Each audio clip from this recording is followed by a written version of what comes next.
Pán doktor, pán poslanec, pán Gala, pán aforista a satirik, vitajte v Citoslovciach humoru. Dobrý deň. Dobrý deň, prajem, pozdravujem všetkých. Ozaj, ako vás mám oslovovať? Ktoré z tých oslovení sa vám najviac páčilo? Tak páčilo, no.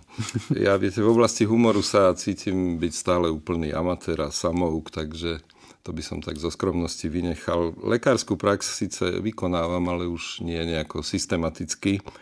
No a s tým poslancom, viete, dnes človek poslancom je, zajtra byť nemusí, takže zostali by sme pri tom Galovi. Ten mi tak najdlhšie vydržal, ten Gala, tak dúfajme, že vydrží iné ďalej. Že nesklame. Teší ma, že sa osobne stretávame, lebo vašu tvorbu poznám už od roku 2005, keď ste vydali prvú knižku aforizmov. Odvtedy k nej pribudla ďalšia, Aforizmy 2. A nechcem predbiehať, ale radšej sa opýtam. Bude aj tretia, Aforizmy 3? No, ja už na nej veľmi intenzívne pracujem, dokonca už má aj názov, bude sa volať Samohlášky. Má aj také vstupné motto, ktoré hovorí, že všetko mohlo byť iné, ale to by muselo byť iné všetko. Mala by výjsť, chcel by som, aby buď v jeseni tohto roku, alebo najneskôr na jar budúceho roka bola už teda v úvodzovkách na trhu. Tak už sa na ňu teším. Potom ma upozornite, že vyšla, aby sme sa opäť mohli stretnúť pred mikrofónom Citosloviec humoru. Teším ma váš záujem. Doktor Milan Gala je poslanec Národnej rady Slovenskej republiky za SDKU. To dodám ešte, aby som vás teda úplne predstavil. Kedy ste sa vlastne zoznámili, pán Gala, s tou vrtošivou dámou politikou a najmä akými vnadami vás očarila? No, ja ako chlapec som dosť veľa čítal a mal som veľmi rád históriu, dejepis. No a on sa hovorí, že história, dejepis, že to je vlastne konzervovaná politika, pretože politické súvislosti nemožno oddeliť od histórie ako takej. Takže tak postupne som teda nasával tieto veci. A u nás v rodine sa hodne politizovalo. Jeden dedo bol v Amerike, takže mal na svoju dobu celkom slušný svetobežník pohľad. Áno, dokonca tam prišiel o ruku. Mamino ujo bol dokonca v medzivojnovom národnom zhromaždení v Prahe poslancom a tuším istý čas aj podpredsedom. Takže nedalo sa vyhnúť a nepočúvať a neporovnávať tieto debaty, takže už od decka som to nasával. A potom, keď som skončil základnú školu, tak sme boli s kamarátom Jančím stanovať v Bardejovských kúpeloch. To bola taká pekná féria. Jedno ráno sme prišli tak ako každý deň do samoobsluhy, kde sme si vždy kupovali malinovky, rohlíky, maslo a ja neviem, paštéky. Pozeráme, regály boli úplne prázdne. Tak sa pýtame predavačky, že preboha, čo sa stalo, a hovorí, chlapci, vy nič neviete, veď Rusi prišli. 68. Rok, 21. august, my 15-roční chlapci, tak stopom do Prešova, samozrejme už v Kapušanoch sme museli vystúpiť a pokračovať pešo popri kolóne tankov, bojových vozidiel pechoty. No, čiže tam som ako si v praxi videl, čo znamená v úvodzovkách Brežnevská doktrína obmedzenej suverenity členských štátov Varšavskej zmluvy. Na celý ten ďalší vývoj, či už gymnázium alebo lekárska fakulta, to bolo už poznačené vlastne normalizáciou, ale zároveň aj nástupom Charty 77 a Bratislava nahlas, možno katolický disent a rôzne takéto protichodné vplyvy, glasnosť, perestrojka, celé to uvoľňovanie. Nemohlo človeku, ktorý spoločensky existoval, nedávať impulzy na to, aby sa o politiku nezaoberal, takže asi tak. Tento váš politický životopis pokladám za veľmi dôležitý, lebo veľa inšpirácie vo vašej aforistickej tvorbe pochádza práve z politickej scény a z jej zákulisia. Uvediem konkrétny príklad. Váš aforizmus. V politike na teba ľahko zabudnú, ale ťažko ti niečo zabudnú. Dali vám niektorí kolegovia poslanci najavo svoju nevôľu za tento, alebo povedzme iný aforizmus o politikoch? No, ja mám skôr pocit, že mi tak fandia a tak to je milé. Dosť aj zaujímajú. Dokonca sa ma pýtali, kedy bude tá tretia kniha, o ktorej už tak trochu je reč. Takže v zásade musím povedať, že skôr pozitívne sa hodnotí tá moja v úvodzovkách tvorba. A neobávate sa vlastného varovania, keď sa dlhodobo snažíš zachovať vlastnú tvár, dostaneš po papuli? No viete, pán redaktor, dostať po papuli to je ešte stále ten lepší prípad, lebo to prichádza spredu. Áno. Najhoršie sú tie rany a kopance zozadu, ten systém udria odskoč. Tak. Toho sa tak ťažko hojí a dlhšie to bolí, ale skúsil som už jedno aj druhé a vždy som sa nejako zahojil doteraz. Takže. Ovplyvnilo vaše povolanie zubára zrod aforistu, lebo zubár predsa musí vrtať? No viete, každý z nás určite, aj vy, a priznám sa, že aj ja, keď ideme na stomatologické ošetrenie k zubárovi, tak samozrejme máme strach. A ja som ten strach u mojich pacientov cítil a zistil som, že anestéza zaberá, hej, tá injekcia zníži alebo úplne odstráni bolesť. Ale ten strach som tam cítil v podstate vždy, tak som sa pokúšal nadľahčiť situáciu a tak nejak humorom a nejakým takým vtipom teda toho pacienta trochu upokojovať. A mám pocit, že sa mi to celkom darilo, že tí pacienti potom už aj sami prichádzali s nejakým vtipom, alebo nezdalo sa mi, že sú už takí napätí. To je úžasný nápad. Keď ma bude bolieť zub, už viem. Prečítam si vaše aforizmy.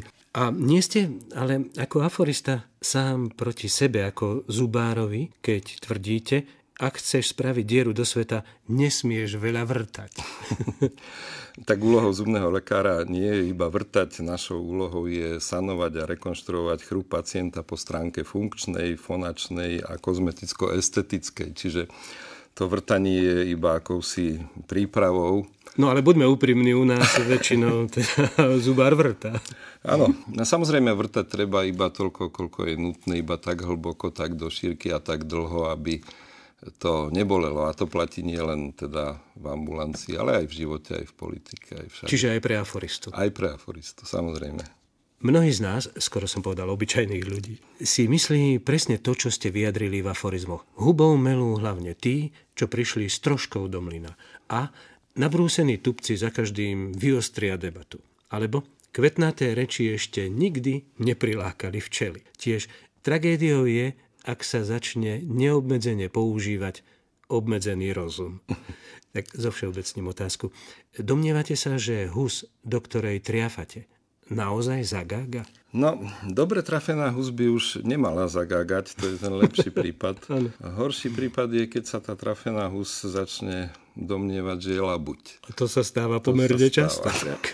No, nechajme politiku na politikov. Obráťme listy vo vašich knižkách aforizmov, pán Gaľa, a prejdeme k ďalšej pálčivej téme, ktorá je síce veľmi potrebná, ale našincami nevľúdne prijímaná, aby som sa vyjadril mierne a najmä slušne. Ide o alkoholizmus. Presnejšie náš, slovenský, lebo vaše aforizmy sú inšpirované nielen týmto národným neduhom, ale aj našimi prísloviami. Takže citujem. Zmaľovaný sa vyfarbí. Aj majster tesár sa vie zrúbať. Lepšie je byť v obraze ako pod obraz. Alkohol je nepriateľom ľudstva, ale často býva priateľom človeka. Aj z čistého vína zostane mútna hlava. Spitý hladnému neverí. A tento sa mi veľmi páči. Každý je tvorcom svojho sťatia. A teraz si dáme kapúrkovú, ako sa vraví, u vás na východze. Spoločenské pitie určuje spoločenské vedomie. To, pravda, platí nielen u vás, ale aj u nás, na Hornej Orave, v Turcii, Liptove, Tekovej, na Záhori. Obávam sa, že sa teraz urazia kraje a župy, ktoré som nemenoval, lebo my sme hrdí na to, že pijeme, že vieme riadne slopať. Neopovrhujú vami za to, že kritizujete pijanov? No viete, čo sa týka teda tých pijanov, no ja ich nekritizujem, ja o nich iba občas píšem a nakoniec ja sám sa necítim byť abstinentom. Ale o jednej veci som úplne presvedčený a to sú stáročné skúsenosti. Ľudstvo sa nedá odučiť piť. Ale možno by sa dalo naučiť piť. Piť kvalitný alkohol, piť pre tú spoločenskú náladu a pre dobrý pocit, pre inšpiráciu. Keby sa toto podarilo, lebo opakujem, odučiť to bude asi veľký problém. No, ale dosť už o piatike, lebo medzi nami na sucho sa o nej veľmi zle hovorí. Prejdeme na inú tému, ktorá sa stala vďačným predmetom vašich aforizmov, a to je žena. Žena ako taká, no i onaká. Evine rúcho je základom garderóby každej ženy. Každý muž s týmto vašim aforizmom súhlasí, ale pochybujem, či sa nájde čo i len jedna žena, ktorá by vám dala za pravdu. No dobre, tak aby som nepôsobil antifeministicky, tak to môžeme pokojne otočiť. A v tom garde by to znelo: Adamovo rúcho je základom garderóby každého muža. No s Bohom. Ak je Adamové rúcho typu tenké nohy, veľké brucho, vpadnutý hrudník a mastný podbradok, tak na takýto základ ťažko navešať nejakú garderobu. A tu sa nám núka vlastne taká konklúzia, že Evino a Adamovo rúcho je základom každej garderoby. Pán Gaľa, tento váš aforizmus vám naozaj neodpustí ani jedna žena. Niektoré ženy sa dokážu vyzliecť bez toho, aby sa obnažili. Môžu potom také ženy vyzerať sexy? Pán redaktor, ale ten aforizmus hovorí vlastne v prospech žien. Žena je od biblických čias bytosťou tajomnou a rozhodne by odložením šiat nemala odkladať aj to tajomné, čo je možno vlastne základom vzťahu muža a ženy. Lebo veď nakoniec sexy môže vyzerať aj metla, ak je vyzývavo opretá. To máte pravdu. Ešte jednu tému, ktorej sa venujete vo vašich aforizmoch, pán Gala, by som chcel aspoň krátko spomenúť. A to je téma pravdy. Holá pravda málo koho vzrušuje. Pravda je len jedna a aj to je častokrát priveľa. Ak sa objavia dve pravdy, lož si spokojne pomedlí ruky. Na každej pravde je trocha pravdy. Lož sa často tvári ako pravda a veľmi jej to pristane. Presné, výstižné, múdre ako príslovia sú tieto vaše aforizmy, pán Gala.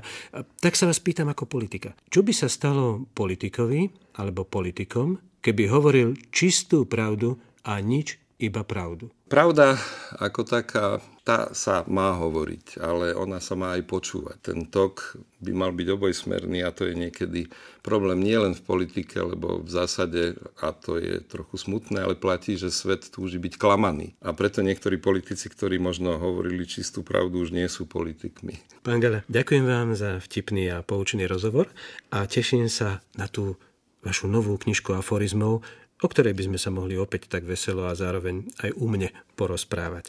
Takže do počutia v štúdiu Citosloviec humoru.